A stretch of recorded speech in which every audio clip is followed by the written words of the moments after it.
What up, everybody? I'm your host, JP, and this is my co-host, Josh. Hey, everybody. Aye. Welcome back to another episode of the FilmBros podcast.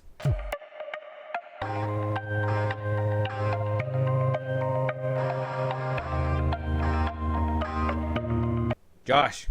Yeah. July is off to a rough start. Oh, is it now? Yeah. We're going to be giving our review out for, Jurassic World Rebirth. And let's just say, I got some thoughts about it. So I'm very not happy with the way July kind of kicked off. We're kind of in the week of Superman now. At the time of recording, we're in the week of Superman.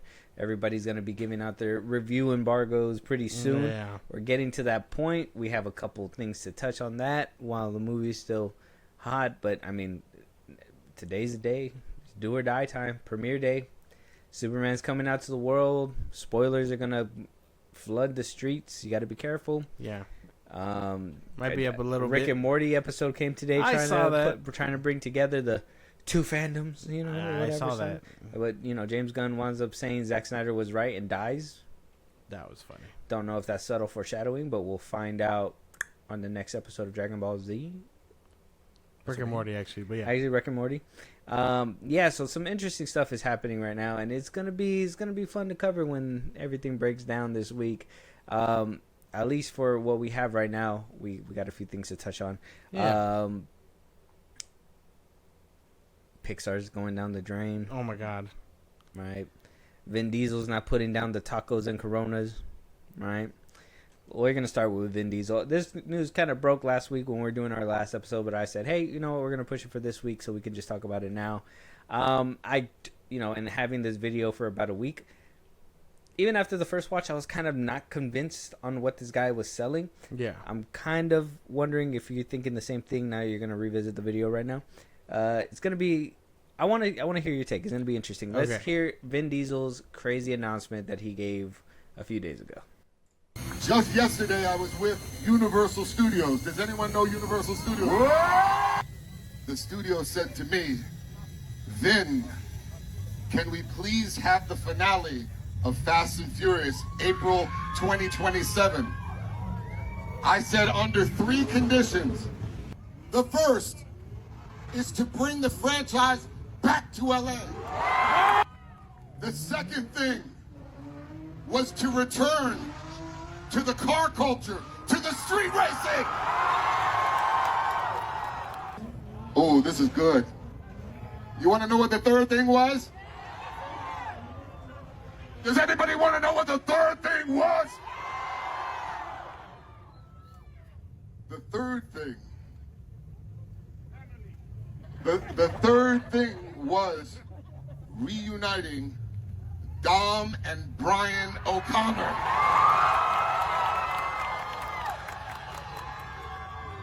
That is what you're going to get in the finale. Love you. Yo! The guy again. Yo! I think he took his Corona. Yeah. Not in Riddick shape, unfortunately. I don't know if that film ever went into production and filmed or whatever. Unfortunate if haven't it heard hasn't. anything. Yeah.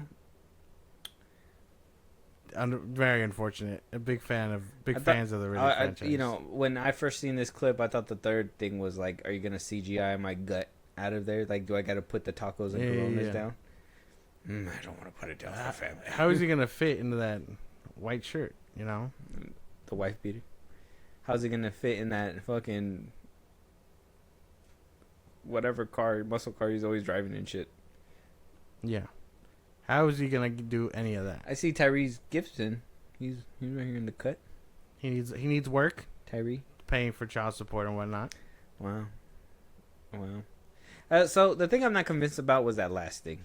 And I was in my head when he announced Brian O'Connor back and everything. First of all, I was like, I don't know how big of a position you are to demand things from Universal because your last movie didn't do too well. They kind of heavily invested on a 2-parter that was supposed to release back to back, and the first one did bumpkiss because nobody, everybody saw spoiler. Everybody saw John Cena die and was like, "This is bullshit." Like nobody cares. Nobody cared about about this. And then we leave with a massive hit cliffhanger of like a waterfall coming. Like I can just think about it in the pitch room when I was like watching it, and I was like, they were probably like, and Vin Diesel was like this. He was like, and by the end of it, me and my son are watching the water come at us, and then cut to black, and it's like, who's gonna save you, Vin? Yeah. Family. That's not an answer, Vin. That's not an answer, man. He's like, we'll find out in part 2. Yeah. I haven't written that for you. So, like, you're telling me after that happens in the last movie, we're just gonna 1 year later back in Los Angeles. Like, whoa, man, crazy! We got out of that.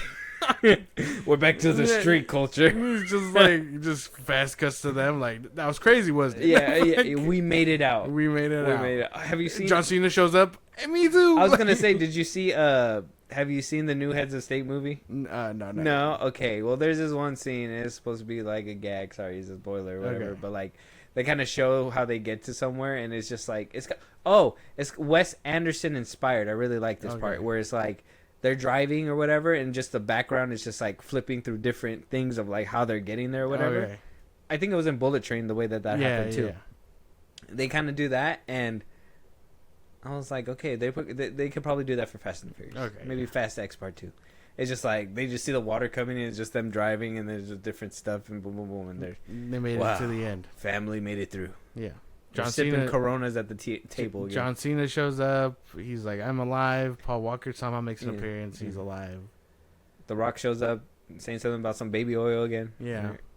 It's good old stuff. Yeah. He's like, my solo adventure went great too, Don. Thanks. You know, and then happy ever after. Spinoffs. It's like, yeah, my solo adventure. We'll see if anybody wants to see it. Looks at camera. Yeah. Pans to camera. those things aren't like far-fetched. I mean, okay, one of them is definitely far-fetched, but are we talking about the same one, the Brian one? Yeah, the Brian one. That's the one that I wasn't too convinced about. I wasn't so certain. That's why that one seems the most far-fetched one, unless it means like Dom's dying and we see like a vision of him and Paul Walker together. And they could use that to pull on the heartstrings. I know that would get me for sure. Yeah, it worked in 7. It kind of worked in 8. But not with if the Skyline. But not if it's a fat Vin Diesel going to heaven. It'd be weird, right? Yeah, like you're fat, you're too fat. How'd you even fly up there? Exactly, you're too fat with the wings, man. Just as implausible as random stray bullet to O'Shea Jackson Jr. in Den of Thieves 2. Yeah. Like bro. I'm sorry. You're not getting your big ass up that wall. Yeah. It's not happening. No, it's false. You expect me to leave? The real world says no. I can suspend my disbelief so much that wire won't suspend you at all. Yeah, no. No. But, I mean, the other two... reinforced wires for that one. The other two, I could see that happening. I can't. How are you going to pick that up? When are you going to pick that up? In the middle of the fucking last movie? Like, if you're going to do something like that, you should have made those stakes in Fast X Part 2. But we were still in, like, this grand design of things exploding, airplanes. There's a whole side quest with Pete Davidson. Holy shit. Saying it out loud, it kind of makes me have a stroke a little bit. There was just so much happening. Like, how are you going to go from that back to just... We're racing cars. You gotta get it back to basics, man. I think that movie's gonna end up being a fever dream. He's gonna wake up in a cold sweat and be like, "How's my son?" Letty's alive. The whole gang's alive. Everybody's back where they were. They're all having a sleepover. That's how they reunite Paul and him. He just wakes up in a cold sweat, calls him real quick. "How, Dom? It's okay. You're just you're tripping." It's all the PTSD from what we did in 7. Because my thing is that like if Brian comes back, like is he gonna have a big role where like we're gonna like his brother's gonna have to step in for like a huge amount of those scenes? I mean, we have the technology to perfect that stuff. We could, but why would we dig up a grave to do something like that? It would be kind of crazy. It would be different, like how you said, if it was like him going to heaven, fat Vin Diesel goes to heaven or whatever. But like, if it's just him and them interacting and acting like nothing ever happened, is like, where were you for the other 2 movies, man? Yeah, Uncle Cena died. I don't even know who that is. Like, wait, Dom, you had a brother? What the fuck? I missed 2 movies. Like, I mean, that's the thing. because it can work. I think that emotional stuff will get people in the seats. I think that's something that I mean think will work. why I think that's why Furious 7 is like the most Exactly. the made money. Yeah, because it was sad, and 8 was fun or whatever. 9 was it 9 or 8 that had the skyline show up at the end and kind of it got you thinking like, oh man, that was kind of nice. Like, but I always said that when he left, unfortunately, Mia should have left also. You're telling me Brian is he just came back babysitting? Mm-hmm. Right. I don't know. And she just kind of came back because Dom's my brother. The 3 demand list doesn't sound too crazy. It's just one of them sounds crazier than the rest. That last one sounds crazy. Yeah, the last one does. And then you're just like, at what capacity? No, I think I think 2. I think 2 out of 3. Because I mean, what was the first one? Was car culture? Going back to Los LA. Angeles. We can go back to Los Angeles. That's super racing. easy. We could just be like, we're taking the fight back home. The racing. Right? That's easy, right? That's an easy line to write. That's what happened with 7. Yeah. The racing, and then the Paul Walker. Mm-hmm. But okay, so the race culture. How do we get back to the race culture? Well, they raced. Charlie Therion is out there with what's her name? They raced in the last one. They're in Antarctica. They raced in Fast X. What, they're gonna race back to Los Angeles? Well, no. Rat race. Fast and the Furious rat race. Whoever makes it back to Los Angeles first lives. Gets a sequel. Gets a spinoff. Gets a spin-off. It gets a spin-off, and they don't go to jail for their crimes. Yeah. Gal Gadot faked her death. Yeah. No, wait. Yeah. Did she come back? She came back in Fast X? Yeah. She was in that submarine that picked up. Oh, that's right. And then they Charlize came out Theron. together. That's right. Yeah. Yeah. Funny. These movies are some bullshit. You can't tell me you can. After Furious 7, we just lost all sight of reality. Nah, man. I think we got it. Like, you can't go that big. We went into space, goddammit. We can't go that big and then just come back down. We can. Yeah, we can. And then especially you didn't start the last 2-parter on that note. Okay, okay. But what if he's like, man, fuck all that. Fast X uncanon in a whole other timeline. He's like, this is the real Fast X. Now Fast and the Furious is dipping into the multiverse. Vin, first of all, you don't have the pool to do some shit like that. But he might. He might. They were talking about dinosaurs not too long ago, man. Don't play with me. I'm hating what this franchise is turning out to be. And I'm just saying. I think it could be very fun. You can't just bring it back like that. I think you can't reel it back from being that big. You can. It's like throwing a hot dog down a fucking well. It's not good. How does that equate to anything that's being said right now? You're gonna get that hot dog back. Not if it's going down that well. Ferociously. If you get what? Anyways, all right, man. Furiously, all right, quickly. I guess, man. I guess. I'm just saying, dude. Some things just don't sound like it should happen. I don't know. And Vin Diesel coming out and being like, "I demanded this." I'm sorry. Again, I don't feel like he demanded anything. You can't really demand much in your position, sir. I think he demanded they make the ending. We get a taco platter for the family. Coronas and taco platters. I can finish that by myself. I'm disappointed in his physique for sure, only because I wanted Riddick. And he's not in Riddick shape. God damn it! And it makes me worry. Unless this is post Riddick, and this was like him. He took the cheat day a little too seriously. He has 2 years. Oh, he's like that fighter, Patty, whatever his name is, the one that in the off season he gets really big, but then he loses it for the fight. Who? His name's Patty something. He recently got pushed in one of the end matches, but he talks about it. He's like, you've probably seen the famous clip where he's like, they ask him, would you rather be fat or skinny? He's like, I'd rather be fat, and he's like scarfing down pizza. You've probably seen him. Oh, okay. He's a Irishman. Oh, okay. So maybe Vin can do that. He's like, in the off season, I get fat. Yeah, put the I Coronas eat and tacos down. and Coronas for days. And then when he needs to be athletically fit, he puts them in a blender and puts them with protein shake. Yeah. Corona protein. Shit. If anyone could whip his ass into shape, The Rock. And I hear they're best friends now. So. Well, I kind of feel like that's where the beef started. He was like, you're getting too fat? Yeah, Vin, you're the lead, dude. You're supposed to be in peak shape. He's like, shut up, fucking Dwayne. Didn't I give you a spinoff Bitch, You no. gonna give me some more of those pancakes? Fucking crazy, dude. You can eat like 17 of those fuckers, and I can only have 2. It's crazy. I highly doubt he's eating all 17 pancakes. Dwayne? He says he does. He doesn't. That's his bulky. There's meal. no way. I'd vomit after. How is it a cheat day if you're putting all that shit in it? Well, that's why he eats clean all. I think he only has a cheat day per week, and he works out for like 8 hours a day. So I mean, whatever he eats, that shit's getting burnt the next day. Doesn't even matter. It doesn't even matter. He's just putting fuel in the tank. I wonder what he's gonna look like when he's old. Because Arnold Schwarzenegger is not aging gracefully with his regular body. Yeah, no. Everything's kind of sagging.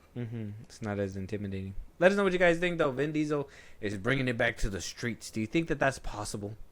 Can we bring it back to the LA street culture? I think it's possible.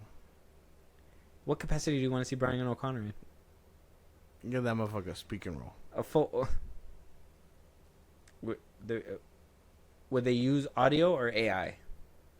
Old audio, recycled audio, or AI? I mean, if Universal gave a shit, they'd probably recycle. I have to wait and see. Josh, moving on. We have to have a talk. Oh, yay. A talk because we've been on a slippery slope lately. A downhill battle. I don't know what else to say. It's been bad. All right. I know we're not big on animation, right? And I mean, I like animation. I like kids' movies and stuff like that. Even when I was like without kids, I didn't mind watching kids' movies because I like the animation. I really like the art of it. It's good. Disney and Pixar, or Pixar has been in my life forever since Toy Story, right? They got bought out by Disney. Yeah. Been making great movies ever since. They made Brave together, Monsters University, Inside Out 2 recently, Good Dinosaur. That one hit or miss depending on the way you see that one. Finding Dory, they made sequels. Finding Nemo, Cars 3, Coco, Incredibles 2, and rounding the bout to Toy Story 4, depending on how you guys feel about that. But then we hit 2020. Yeah. Okay. I want to ask you. I kind of asked you this yesterday when we were talking off the record. Yeah. But when do you feel as though Disney started having a decline in Pixar films? Or Pixar has been having a decline? What movie do you think? Like, off top. Okay. Well, damn, I don't even know what came out in 2020.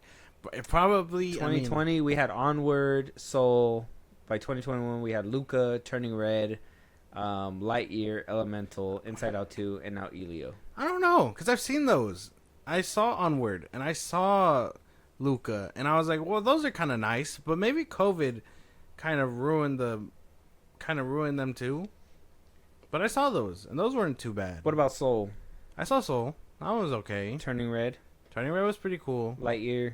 Didn't see Lightyear. That one might have been what tanked it for sure. Elemental? Elemental I heard was pretty good. But you and never that watched one, that either. yeah, no, but that one picked up during streaming. During streaming, yeah. I think Lightyear might have been the bullet. In 2022? Yeah, COVID definitely hit them. Well, but Lightyear wasn't being that theatrical release that they were hoping for, being confusing as fuck and coming out the way it did. I think that might have been the way I remember it was that 2020 happened. Well, I think the last big movie that kind of made everybody be like, why, was Toy Story 4. I think everybody can kind of agree that, I think the last great, in my opinion, Pixar movie, if you don't agree with me, you can tell me, but I think the last great Pixar movie was probably Incredibles 2. Yeah. I mean, that one still had a small minority of people speaking up about how, obviously what they didn't like about it, but at the end of the day, it still was a solid film, in my opinion. Yeah. But then Toy Story 4 came out. And that one kind of fractured people. Some people were like, this is a worthless sequel. Some people were like, this is actually a pretty good installment. People liked it or whatever. So I think Toy Story 4 is where it kind of started. And then Onward went under the radar because of COVID or whatever. I watched it because of Disney Plus and I had kids at the time. And I really enjoyed it. Soul was another one that, it took me a while to even put on. But it was, on streaming as well. Luca was one of the ones that I looked at and I was like, I'm not interested. This is like the one that I was like, this one for sure does not look like something I would have a good time with. I watched it. I still don't enjoy it. Turning Red happened. This is another one where I was like, this one's kind of whack. The music's nice, but everything else was kind of not too great about it. Lightyear. Oh, this is the one that really, in my opinion, was another flagpole, like how you said. This one was the one that was supposed to bring Disney and Pixar back into the theater and bring it back with a roaring applause and say, hey, we're back. But it seemed like Disney on all fronts was missing that mark from Marvel to Disney Pixar. Yeah. And, you know, that's how we turned out with Lightyear. Elemental struggled. They wound up making it back on streaming. Inside Out 2 actually did really well, but that was a sequel IP, so I don't know, depending on what we do or think about that. And then Elio, which is another original. So if we really want to think about the last original, it was Elemental, and that one was like not that great. Lightyear, I would also consider to be an original as well that did not so good. Know, Turning Red is also another original that did not so well. Luca, as well. Soul, Onward, like no other movie besides, I would say, like sequels are doing well over there. Inside Out 2 definitely was like something else. Yeah, and the last episode we talked about it too, because of how bad Elio was doing, and especially at the box office right now. At the time of recording, it's only made worldwide $96 million on a $180 million budget. So not so pretty right now. Some people are citing the bean mouth epidemic. Maybe the animation style. The animation style. I don't know if you. Yeah. I don't know if you know what I mean by like bean mouth, but like if you can tell, they're all the same like style. Yeah. Luca has it that way too.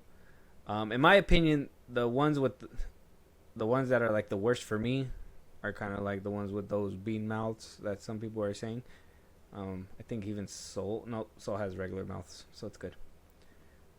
Elemental. I don't know. It seems like a lot of people are going, well, it's a far cry from where we came from, right? From 2018 from Incredibles 2. Yeah. And before, like I said, Brave, The Incredibles, Toy Story 2, WALL-E, Ratatouille, Up. Everybody loved those movies. Brave, Monsters University. Yeah.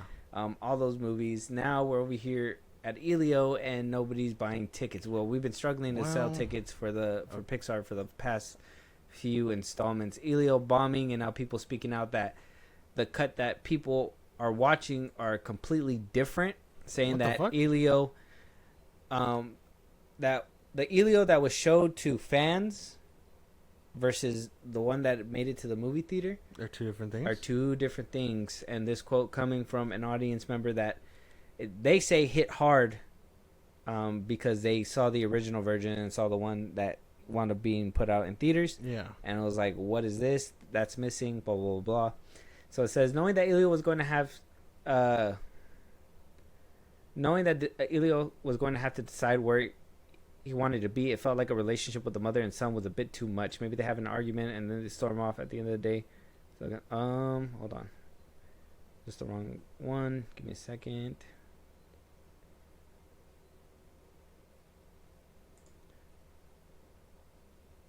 All right.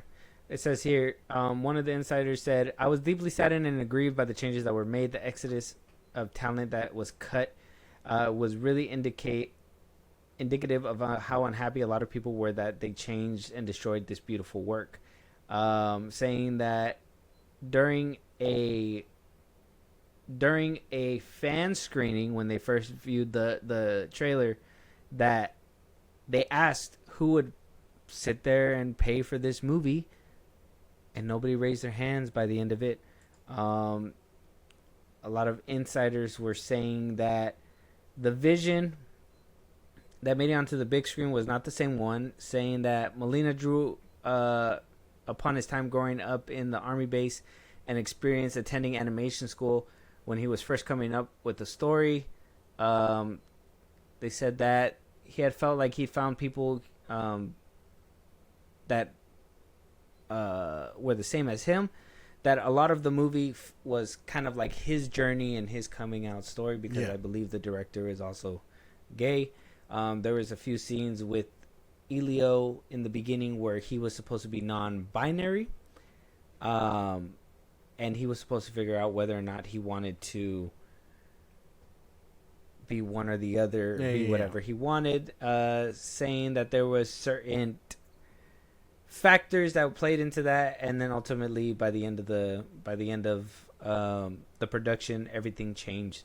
So this movie went from being kind of queer, non-binary, a little more geared to the LGBT community, and after the bad reaction, they had to change a whole bunch, and then now here we are with poor money, poor everything. It sounds like this movie was supposed to be something different, and with the tide changing the past couple years, obviously How people interpret shit. Yeah, We talked about that. a lot of the people on the right side, I don't like to get political, but they say go woke, go broke, and that's what they're saying this movie is. I've seen a lot of right-wing people put up videos of their own saying like this is a woke a mess. I mean, Same with other films that happened with Pixar and Disney in the recent years as well. I seen Ironheart was also going through some of that stuff. It always seems like it's getting drawn to that point. I don't understand. Different point on that one, but still, it seems like the fan base kind of latch onto something and then kind of attack it. But at least with this one, as a whole with Pixar, I think that this is another, in my opinion, because I think Turning Red was also another movie where people were like, oh, I don't want to show my kids that because this is a metaphor for, I think they even said periods at one point. Yeah. Luca was also saying that it was a metaphor for, being yourself if you're, queer, gay, whatever. A lot of people are saying, I don't want to show my kids this. They're cartoons. And then some people are like, well, I don't care about the messaging. They're cartoons. So it's like, it's weird. I mean, that's the thing. I think Pixar wants to try and do these greater stories so anyone can watch these movies. The adults might get the message, the kids might not. At some point, it's all about who you are, who you want to be. The push toward the kid, right? I mean, you watch WALL-E or whatever, and that's a love story, right? And they make some adult jokes that you see. I mean, when the girl tells the guy, "Oh, prepare to have a bunch of kids," and they catch the babies, like yeah, haha, like it's supposed to be a joke that they're getting back to old times, but also little babies are coming at them. You know what I mean? Maybe it's just Pixar doing things too on the nose, or maybe it's the climate of which things are, and audiences are painting things onto these movies that might not be there. I just think that it's a small fraction of people that actually watch those kinds of movies. Like I said, when you go take your kids to a child movie, who's going with them? Mommy or daddy? Who has children? Moms and dad. It's not a I don't think it's a crazy thought to think about, but moms and dads usually do that. When you sit down in a theater, a lot of moms and dads are going to get jokes that they go through on a day-to-day basis. Yeah. Versus, if it's like a joke that has to do with non-binary or whatever, I mean, you're probably going to get one or two people, if that, to chuckle in the theater in an animated movie that probably has a bunch of kids, and the rest of them, they're going to look at that joke and be like, what is that? That's not what we go through. That's nothing that we... So a lot of people are going to look at it weird. So you have a small group of people that want these kinds of movies, and I want everybody to have a movie for themselves as well. I think everybody should deserve that too. Yeah. But I don't think Disney should be backing up that whole train, knowing that, if, like I said, if we're going animation movies, how often are you going to see like a grown trans person, or whatever? Like, how often are we going to see these kinds of things versus, families bringing their kids to go watch said animated kid movie? If it was like an adult animation movie, it'd be different, and I can understand there'd probably be a more wide variety or a sea of people. But if it's an animated movie that requires an adult to go with them, who do you think is basically going to be with them? Mommy and daddy? Assuming the parents. Yeah. I mean, but that's what That's what I'm saying. I can't draw my head around it. Percentage-wise, there's more... Like, if you're an adult and you're going into a kid's movie with no kid, red flag. But like, if you're going in there with the intention of being like, this is woke garbage, it's not for you, bro. Well, that's the thing. I like a lot of the people that I see watching these movies is usually the parents that have kids that take their kids to them. Yeah, but like, I mean, but that's why. Are they painting that onto the film, or is the film giving that to you and being like, okay, are they pushing the message of, hey, just be yourself? Yeah. Is the message like your kid can be whatever he wants to be? So are we agreeing that the message is what's kind of causing Pixar to kind of drop I mean, here? I would say it's a bit of both, dude. It has to be something because they're I would also say the animation. I would say like this animation It's style not creative. Elio The animation adopted. is definitely not creative. I don't look at the new stuff and think like that's kind of whack. I thought Elemental was creative. I thought the fire, the That's also water, a love and story. everything. Same thing with Zootopia. I thought that was kind of creative.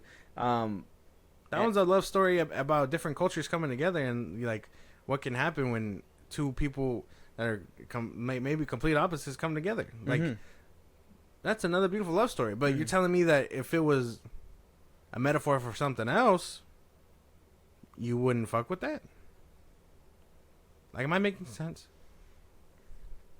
Well, yeah, because I mean, you could, like I said, art is subjective. You can take all kinds of different things. That's out of right. it. So like, if I'm taking it like that, Mhm. and that's at its core, that's what it is. Everybody that's a different element is a different culture, whatever. Water don't mix with fire, but the whole time they're trying to like. The way that I date could put it and- is like how blatant it is to somebody. So like when the Barbie movie was coming out, it was universally loved. The only people that didn't like it was the right wing people that were like, "This is pushing feminism onto people." And so to me, that was a smaller minority than the people that actually liked the Barbie movie. Yeah. So to me, people that are looking for that are gonna, or people that go to a movie and are there to be entertained, Yeah, but yeah, also know that they're not gonna be, how do you say, like, easily moved.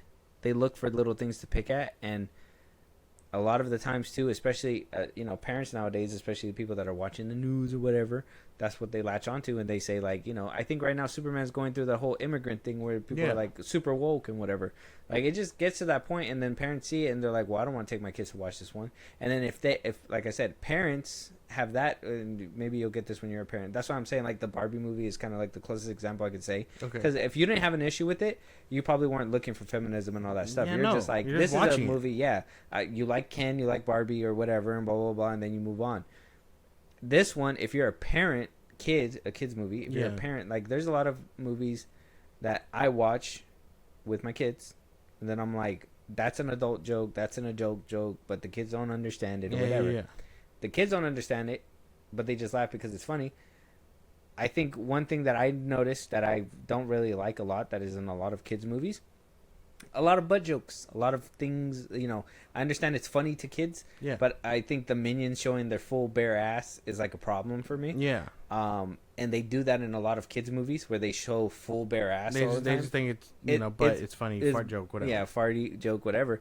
That's something to me is a problem. But statistically speaking, that's what's going to put kids in seats and keep them watching over and over they're again gonna and be make like, them "It's laugh, funny," whatever. and like, yeah. So, like, as a parent, those are little things that I pick up on. Like, the rest of the movie's fine, but I really don't like that this butt scene is Okay, always in so these then movies. you saw Turning Red. I saw the period thing, like, fast. like clear as day. Clear as day. But I mean, does that stop you from showing your children? Kind of, because it's, like, if I can pick it up, it's like, can my kids pick it up? Yeah, but if they don't know, That's the thing. They don't know right now. But then have you ever went back to a movie and you were like, I didn't notice that before? well, yeah, I mean, yeah, they're gonna pick it up when they're older. Yeah, but that's what I'm saying. So, like, the little things that you pick up as a kid is what you kind of implement. Like, if you see it on TV, you're going to be like, that's okay. So, if they see it on TV and they're like, that's okay, and it's something that, as an adult, I know that that's not okay for them, maybe for somebody. Like, if Turning Red was, like, if I had a daughter Yeah. and she liked Turning Red, I'd put that on for her all the time. Mm-hmm. That wouldn't be a problem because it's going to prepare her for that time in her life, which is Okay. great. That's not a universal movie, though. So I can't take my boys to Yeah. watch it because then I see that and I'm like, well, they don't need to learn that. That's not Okay. for them. That's for girls.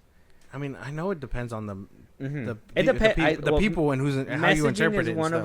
them. Messaging is one of them. Definitely and I would animation also style. think animation style and writing as well because, I mean, yeah, we've already gotten a lot of love movies, and I think that maybe that's where it's going stale, and they're trying to go to different things where they're trying to be more relatable. Like Onward, really love that movie because that's like a father-son relationship.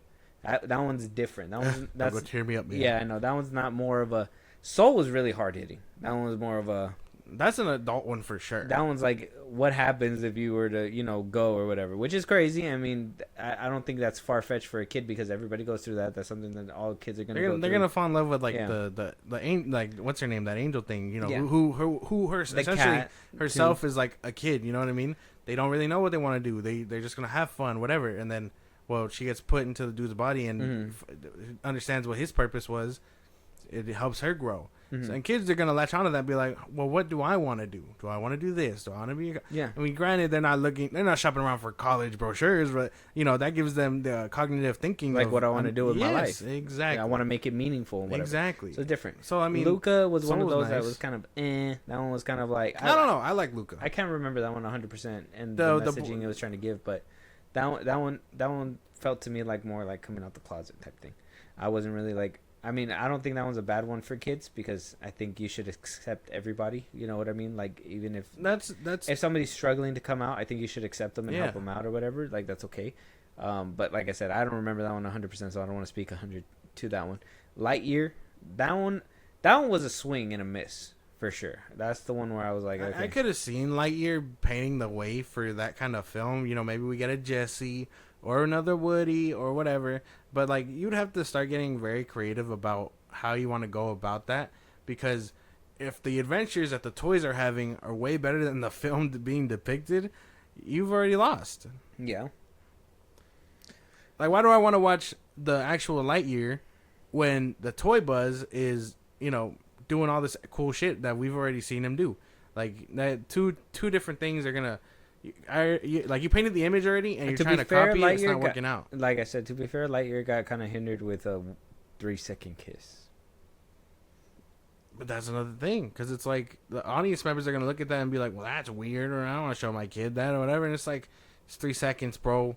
It ain't gonna kill you or your kid. Like, they have to know that it, not saying like show it to them and be like, "This is gonna be your life," whatever. No, but like, they have to know they exist. I don't think that's something that kids will notice until like they're older, for sure.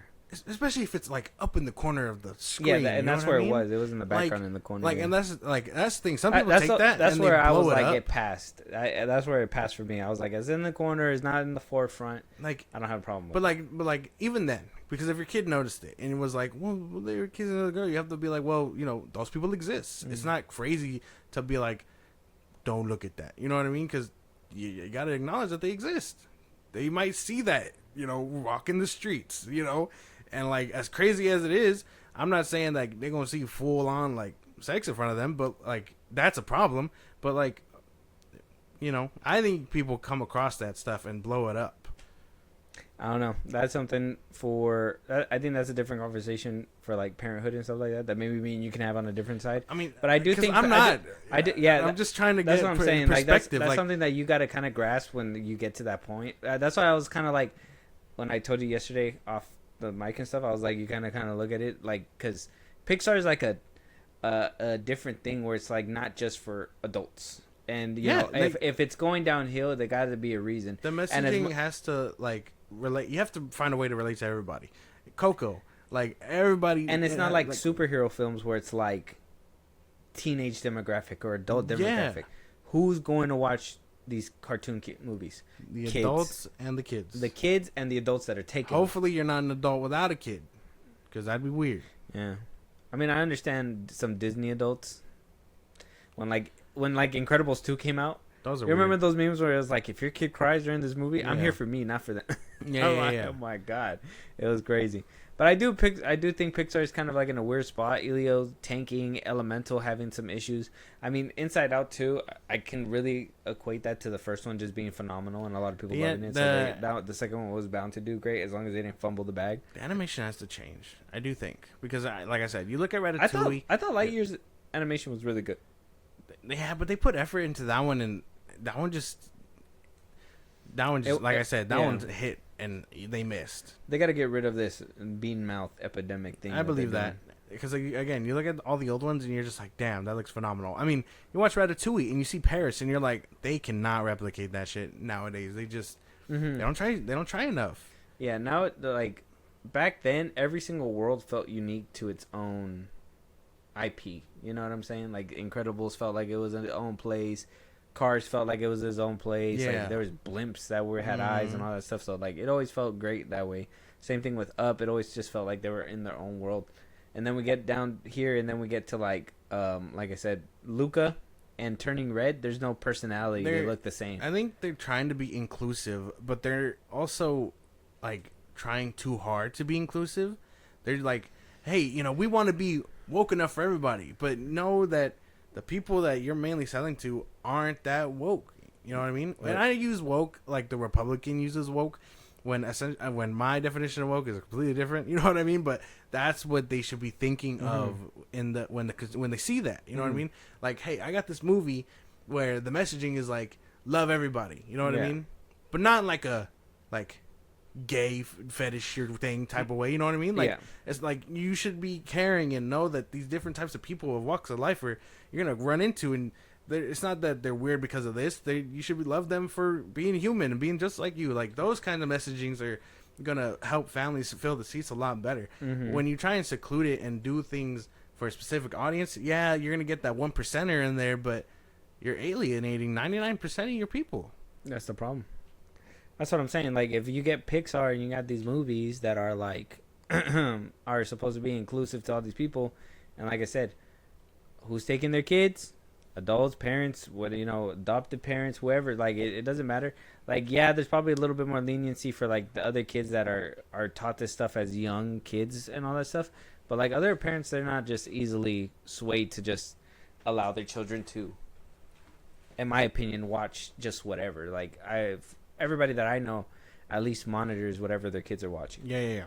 So I mean, there's something that something got to give with Pixar, something got to give with Marvel in general. Like I said, I think Marvel, Disney, period, has been struggling because they try to do this thing where it's like trying to cater to these people in the, I don't want to say in the corner, but they're not as big as like everybody else that are like a part of the animation and all that stuff. Yeah. Like I said, we got to be honest. Mommy, daddy, make kid. They're the ones who are taking their kids to all these things. You could say, yeah, we're going to run into these people and all that stuff, like different walks of life. We are, but prominently when you're walking down the street, who do you see? Man, woman, and then maybe once in a while you'll see girl with a girl holding hands, guy with a guy holding hands. And that's whatever. what I'm saying. Like, it's not as heavy, so it's like, I think the climate is we need the movies need to please everybody, but not just the if we're gonna make movies for them, they got to be labeled clearly for that. And then if they're tanking, then we gotta in my opinion, we gotta look. Well, yeah, you gotta adjust to meet the demand. If we know that not a lot of people are watching an $180 million movie because you guys made that and you're gearing it towards a certain audience, and they're not buying that shit, then maybe you should lessen the budget on a movie that maybe a lot of people are not going to watch. And like your story to those people, like, shouldn't be, hey, we understand, come watch. You know what I mean? Like, if you want to push those projects, get people that have lived those lives and understand the thing, because now because at that point it doesn't feel like propaganda. You know what I mean? It's like, hey, if this non-binary person worked on this movie and was telling their struggle or whatever, you might as well go out and blow everything. You know what I mean? Like, blow up the fireworks for it.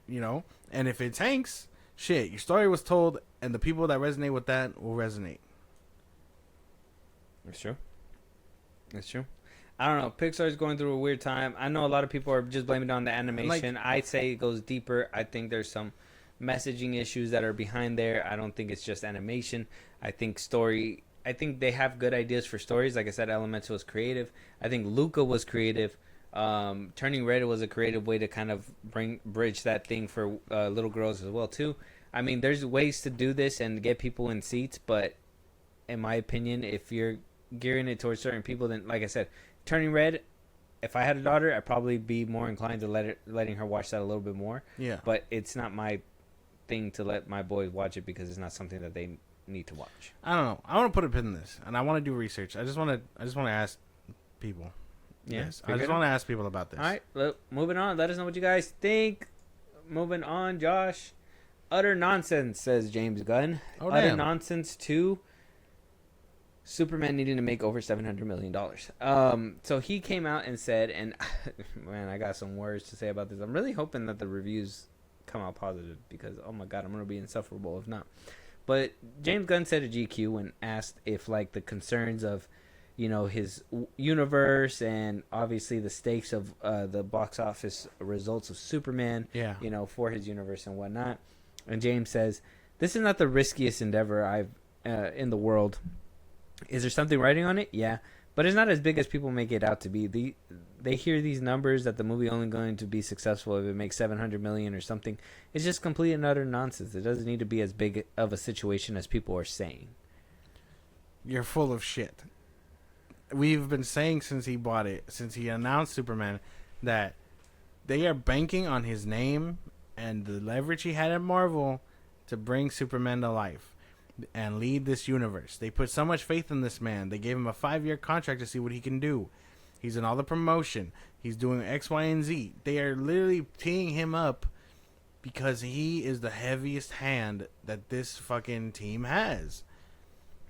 If it has to break 700 million or whatever, a certain number, that comes with the territory of making any movie. But the DC universe is riding on this. His career is riding on this. That next contract is riding on this. I did say. I'm gonna say what my comment against his comment in a second, but I did say I do believe that Superman doesn't have to make 700 and 800. I do think Supergirl does. I think they got to keep going up from there. I don't think that we got to keep it down. I think, realistically speaking, it has to make 600 to 700 million to even think about keeping James Gunn in the conversation. Yeah. If it makes 500, it's kind of like, okay, we don't need to keep him in the conversation. We got to see what Supergirl does. If Supergirl bumps up from that, that'll be different. But if we get same numbers for both films and nothing really changes, it's gonna be kind of like you didn't move the needle because it'll be a no-brainer. You're jack shit at that point. Yeah, exactly. So, and then the comment is when he says it doesn't need to be as big of a situation as people are saying. Like, I think it's pretty big. I don't think that the situation that we're painting is how do I say?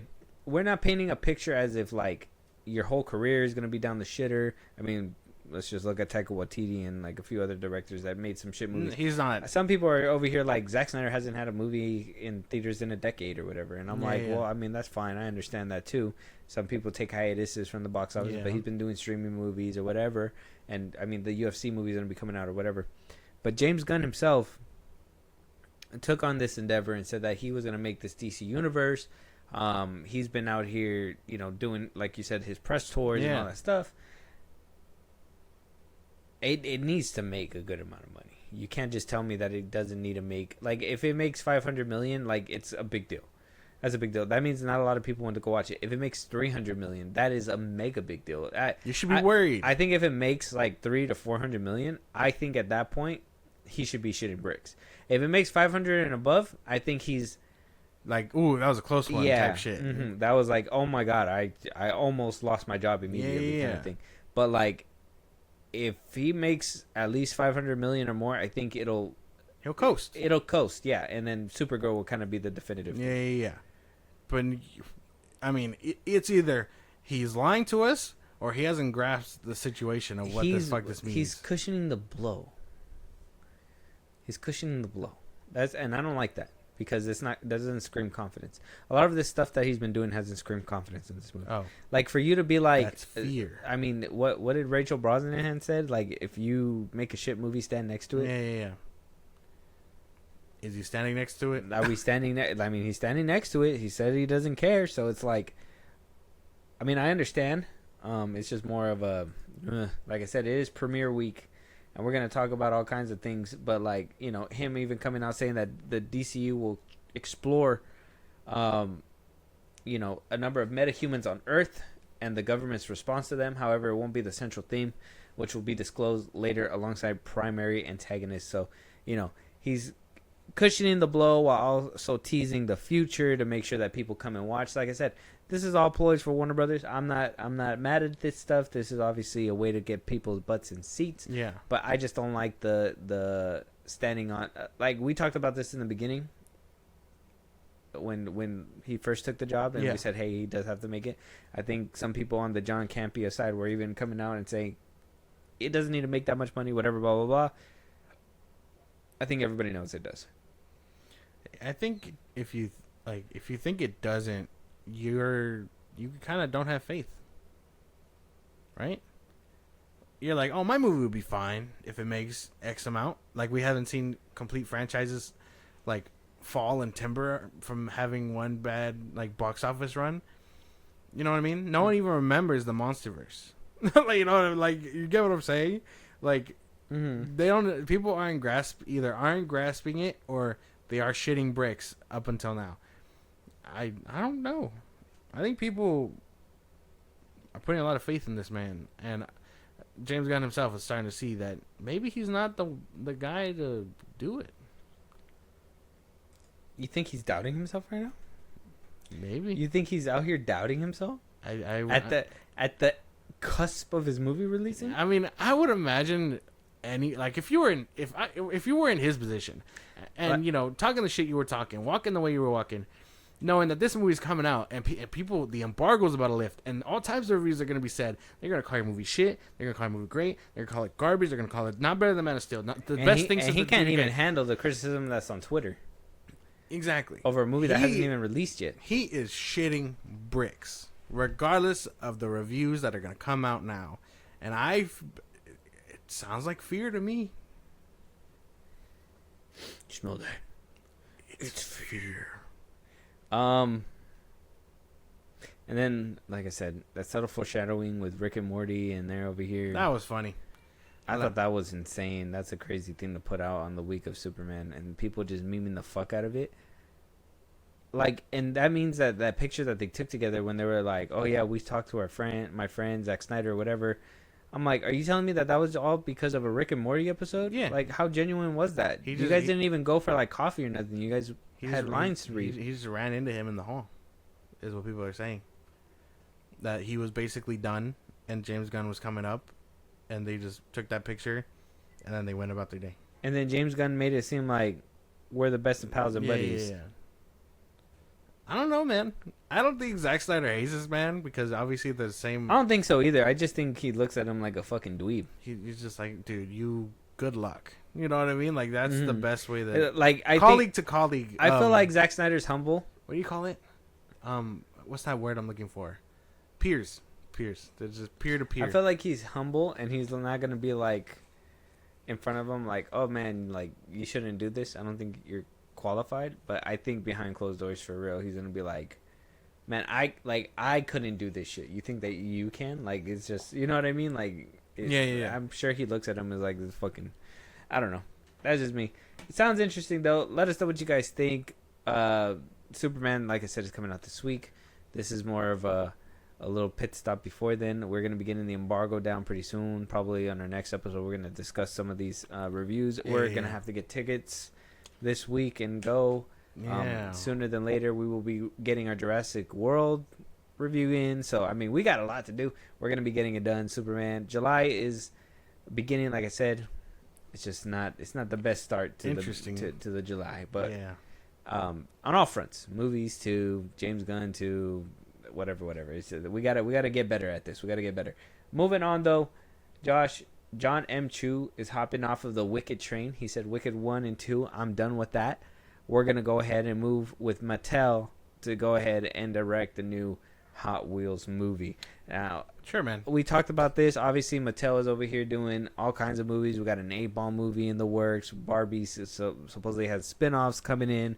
There's a lot of things that are happening with Mattel. John M. Chu, I mean, he's done a bunch of movies. I mean, he's done, I think he did both Wickeds. I think he did the second G.I. Joe.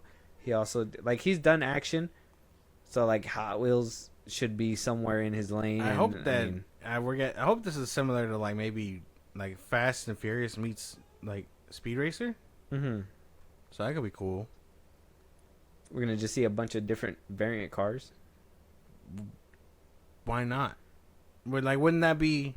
I mean, it has to be better than Need for Speed, right? Like, is my imagination doing that thing where I could see this movie being like wacky, I like didn't- Barbie. I to didn't the mind point. Need for Speed. Did you mind that? I mean, it needed more car stuff, but I mean, not bad. But needed more speed. like yeah. Okay. But like you know, I can see the cars going in loops, like jumping and all that stuff, like the kind of stuff that Speed Racer was doing. Speed Racer. And like this movie, we have way better technology, way better CGI. This can look 10 times better than that, and still have the aspects that Fast and Furious had in the beginning. So you have high hopes that a Hot Wheels movie could really I mean, it could be fun. do amazing for Warner Brothers. I think it could be fun. Especially if the cars look insane. I think it could be fun. And I'm not talking about like, bring in the Ferrari and, you know, whatever. I'm talking about like, give me their sickest looking fucking cars. You know what I mean? Like I need them colorful. I need them shooting flames. Like they gotta look sick. Especially if kids are gonna want to see this, they're gonna have to be like, I want that car. You know what I mean? See Ariana Grande in a Hot Wheels movie? No. Keep them away from that. Yeah.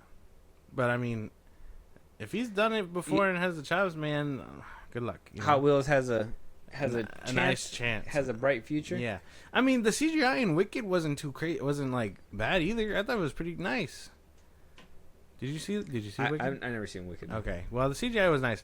Even if you watch like the ending, like this sounds so crazy. I only watched it because CGI. I have to say, but like with the flight at the end with the Wicked Witch, like when she first takes flight. The one in the trailers that's like, oh. Yeah. Like we can watch it on mute and I will show it to you. But like, kind of gave me like first flight vibes, like the way the camera was moving with her and all that stuff. So it was good. Oh. Yeah, he did In the Heights too. You like that one? Oh, it's Crazy nice. Rich Asians. That's a good one too. Okay. I enjoyed that one. So I mean, he's done pretty good stuff. Not a lot of action besides, like I said, well, he did, like I said, he did do like G.I. Joe and stuff like that. G.I. Joe. He's done. That one. Now You See Me Too. Oh. So I mean, maybe that's where he got his camera work skills and shit. He did Step Up 3, then good. Step Up 2, oh hell yeah, this guy is a good director. He did In the Heights, dude. Working all night, for like half of the night. Yeah. Good job. Yeah, you like that? Good job. Yeah. Good job. Good job. I'm bleeding, or not? I'm leaving. Yeah, I used to remember. Good job. What is it? Bella. I don't remember. Yeah, Anyways, yeah. Hot Wheels is coming hot to the movie theater. Like I said, Mattel, we've talked about this before. I'm happy that we're finally getting directors in the chairs, because Mattel was like, yeah, we're going to roll out all these movies. And nothing has happened. Barbie came out like 2-3 years ago. Yeah, so finally we're getting around to it. John M. Chu signing up. I can't wait for a trailer. I'm really actually excited for something like this. Barbenheimer came out damn near 3 years ago, and people are still trying to get the hype back that those two generated. Yeah. Strange. It'll never happen, but it's funny that people try. Like they try to do this. They try to do it with July. What is it? The Fantastic or whatever? Jurassic Fantastic. Super ass-tastic. No. I've seen it, and then next year, July, same thing. People were like, Spider-Man Odyssey. Like, you're not gonna get the same hype. No. That was a once in a lifetime thing. A Tom Holland double feature would be crazy though. Speaking of that, we did see the trailer in theaters. It wasn't really too much. It was just more like a brand new day trailer, to be honest. Just Tom Holland and John Bernthal. Yeah, basically. I don't know, man. That was he's playing his son, Telemachus. Yeah. Telekinesis. I don't know who John Bernthal's playing. Yeah, we'll figure it out. He's bald though. When we get an official trailer, we'll go ahead and we'll react to that one. Moving on, we do got trailers to react to. First things first, we saw this one in theaters too, but we got to react to it on the mic. Project Hail Mary. Like I said, we did watch Jurassic Park. It had a couple exclusive trailers on there, and this one was one of them, so we were able to watch it. But I kind of want to watch it again. All right. Kind of gave me chills at the theater though. It was interesting, but let's watch it and then break it down why it was interesting. Okay.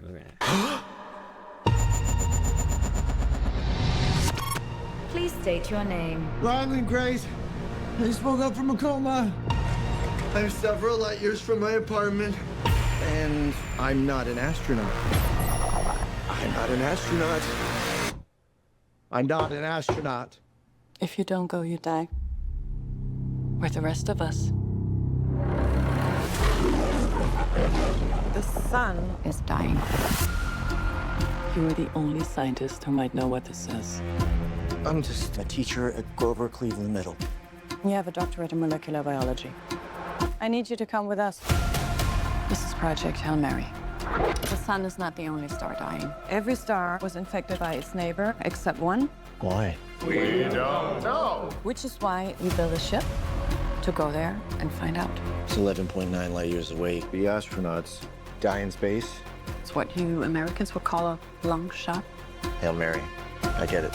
Who on earth is going to sign up for this? If we do nothing, everything on this planet will go extinct. You'll find a solution. You are my solution. I put the knot in astronaut. I've never done anything. I've never done a space. I can't even moonwalk.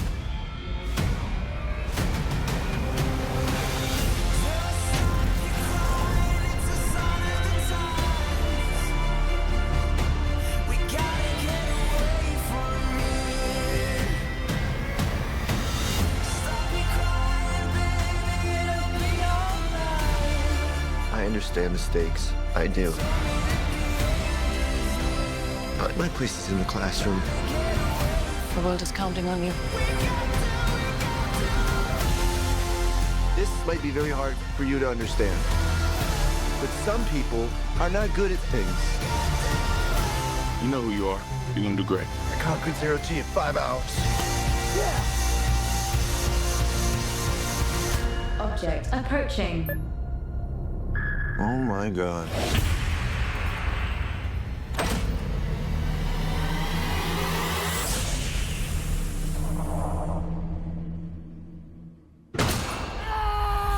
So I met an alien. He's kind of growing on me. At least he's not growing in me, you know, which was a concern for a little while.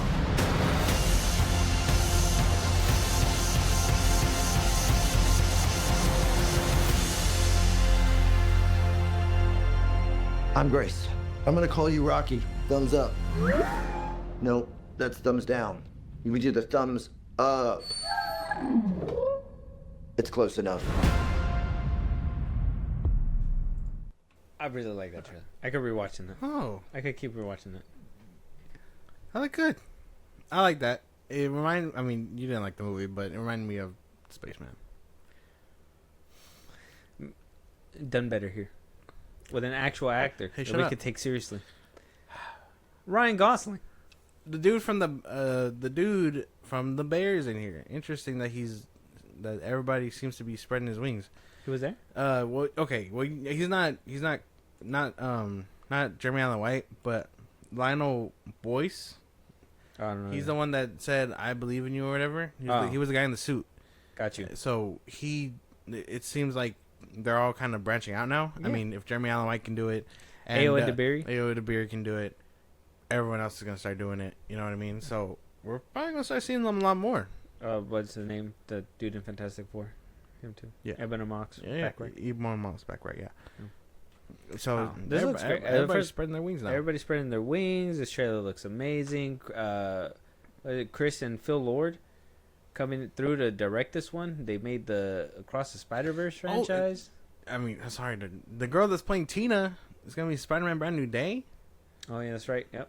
Everybody is just A lot of people are speculating that's going to be Miles Morales'. maybe. She's probably gonna end up being just another professor, but yeah. But this trailer did look good. Sorry, I got sidetracked. After reshoots. Everywhere I go, I see their faces, so Yeah. it's like, you know. But this looks good. I'm excited for this. I'm down for it. It looks like it has a lot of heart. It looks interesting. I'm down. Can't wait. I mean, this is one that it really is a few words. I say go watch the trailer. Go Yeah. watch the trailer. Project Hail Mary is on YouTube right now. It's beautiful. I can rewatch it over and over. And the song that they picked, Chef Kiss. Chef Kiss. Moving on, we got The Running Man, and Glenn Powell is aggressively shaking the camera as we stand here. This is a remake. Him and I believe it's Stalinsky who's making this one. Who's directing it? That's gonna be good action.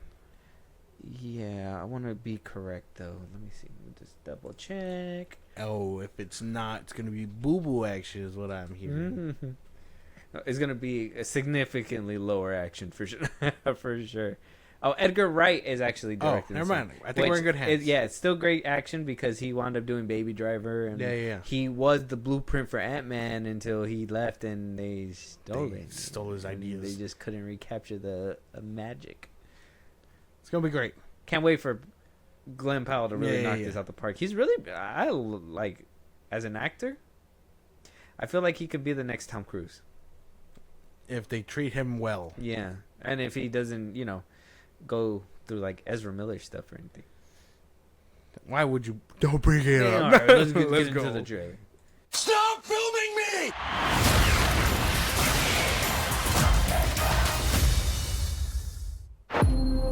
Ben Richards, 35, married, one child, in medical crisis. We need money for a doctor now. Ben, watch yourself. Employment status, blacklisted. But there's still a way out for you. It's the biggest show in the country. Bloodlust is our birthright! Set it free! Welcome to the Running Man! People on these games never come back. I'm not trying to get myself killed, so kiss my ass twice. Right there is why you can win this game. The rules are simple. Survive 30 days with the entire nation hunting you down. And get your family out of Slumside for good. I'm gonna come back here and burn this building down. I promise. That's the spirit. This is America, goddammit! And we don't put up with no bullshit! Yes! Hunt him down!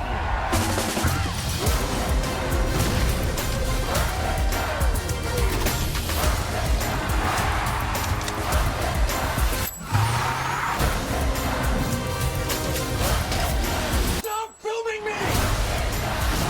Have you ever wondered if this game is rigged? Guess we'll find out.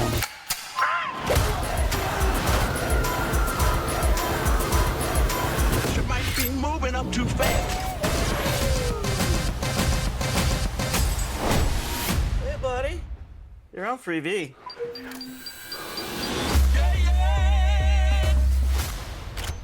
You better run! I got a grenade! Back at you.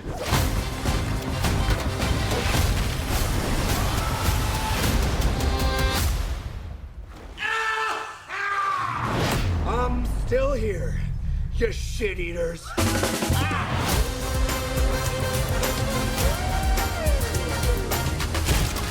Hey, big boys!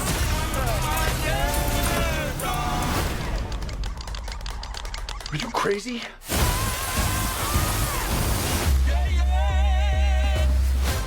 The original had Arnold Schwarzenegger. Yeah, I had no idea. I'm gonna have to watch. you gotta watch a movie. So this one looks good, and it has Michael Cera. Interesting that he's coming back to acting. I wonder what happened. Yeah, Edgar Wright. called him. Apparently, he was like, "Hey, you want to do this thing?" He's like, He's "Sure." like, man, I haven't seen you since Scott Pilgrim versus the World, my man. Exactly. Maybe while they were doing the anime, he was like, "Hey, I got something coming." Interesting. I'm down. This looks fun. Yeah, I'm down for it. Glenn Powell's a fucking, like I said, he's a dream. I think if he keeps up with the way that he is, I think he's a little too pretty. Got to get a little more rugged, but I think if he keeps up with what he's doing, I think It looks fun. I think that's the problem with him and Ryan Gosling, because I think they both have the great acting chops, and I think they can really deliver performances. They just look too good. They just look too good, yeah, and it's like that's where like it becomes unbelievable with some things, because like Brad Pitt, he had that good rugged look. Yeah. So I felt like Tom Cruise had that good rugged look. Plus he was short, so he was like, relatable, whatever. Oh but my like, but now he's If he can do it. yeah.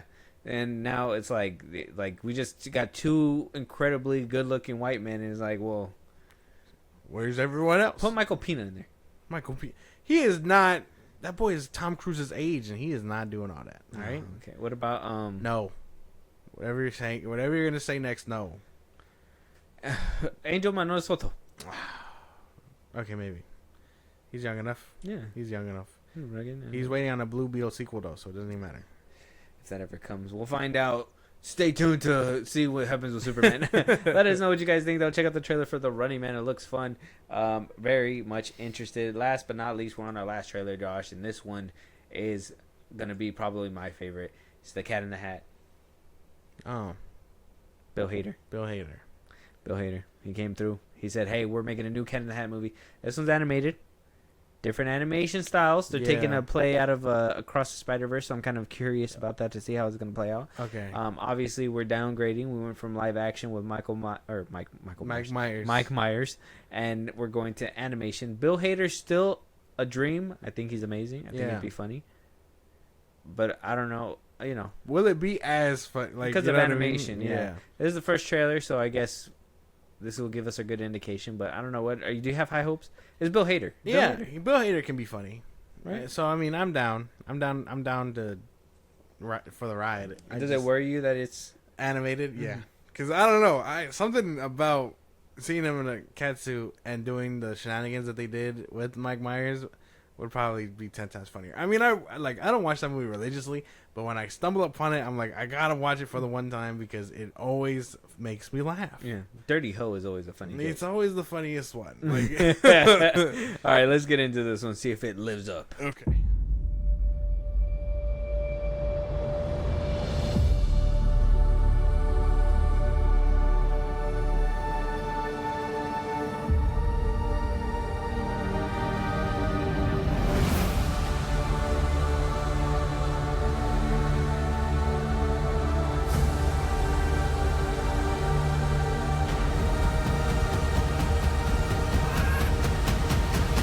Vibe that you probably shouldn't be opening this. What makes you say that? That. Do not open. Come on, that's just a suggestion. Stop. Stop it. No. Don't!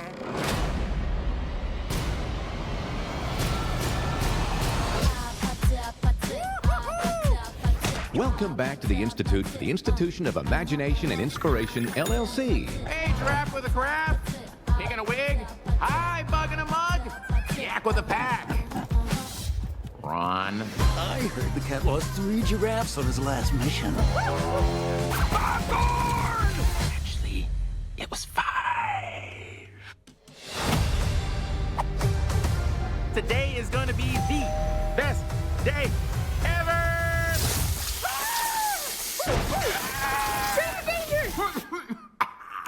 Go to the montage. Let's light it up. Cat? Cat! Cat in the Hat, you have gone too far. Did you say toot fart? I did not. I said too far. Toot fart? Too far. I heard toot fart again. So, I'm just gonna leave some things here. Okay, bye.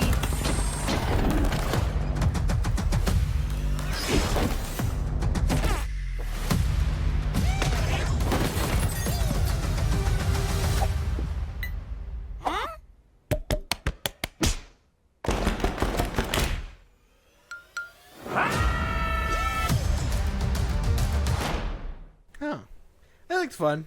I can't be mad. It seemed like that they're using that portal thing to maybe set up how they go through the animations and stuff. I mean that, but different more, universes. Yeah, but more like Dr. Seuss related stories. If this one does pretty well, that's what my first thought was. I was like, they're trying to franchise. So I mean, this looks fun. We'll get a Green Eggs and Ham movie. Green Eggs and Ham. Sam I Am won't be eating this shit. No. And then we get like a cameo at the end with the Cat in the Hat. I'm building a team. Yeah, it's just all Dr. Seuss characters. Minor racism along the way. Dr. Seuss is not affiliated with that. But this looks nice. I mean, I don't have complaints. It looks fun. I wish the trailer was a little funnier.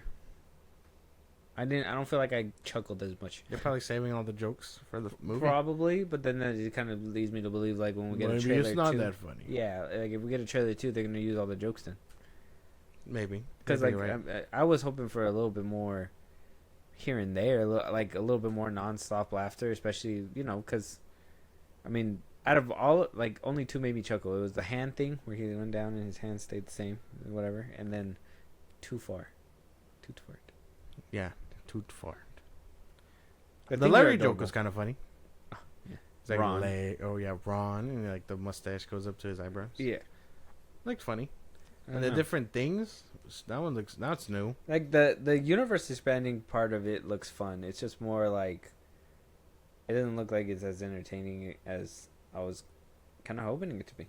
I thought Bill Hader was gonna have more jokes. Maybe. I thought his voice was gonna be more distinct, but it just kind of. It's just Bill Hader. Yeah, it felt like it was like Bill Hader, just raspy. Yeah. I don't know. It could be fun. Maybe I need another trailer. We'll have to wait and see. I don't know. That's one. I need two trailers. This is the first movie I feel like I need two trailers. Not a one and done. I need another one. You too? Do you agree? Yes. Yeah. I'm there with you. Check out the trailer though. Again, that on YouTube right now. Let us know what you guys think. With that being said, though, any topics that we should be talking about, any movies you want us to review, TV shows. Josh, let them know where they can hit us up, talk to us, blah blah blah, all that. Twitter, TikTok, Instagram at FilmBros Podcast. Posting episodes are up. You can hit us up there for any news and movies you want us to cover. Buzzsprout link is the social I just gave you. It's like a Patreon. Subscribe, help the show grow. Greatly appreciate it. Listen to us anywhere you get your podcast at FilmBros Podcast, Spotify, YouTube Music, Apple Podcasts. Again, wherever you get your podcasts. Be part of the conversation. Twitch at FilmBros Podcast. And when it's all said and done, subscribe to our YouTube at FilmBros Podcast. And with that being said, we'll talk to you guys on the next one. Talk to you guys later.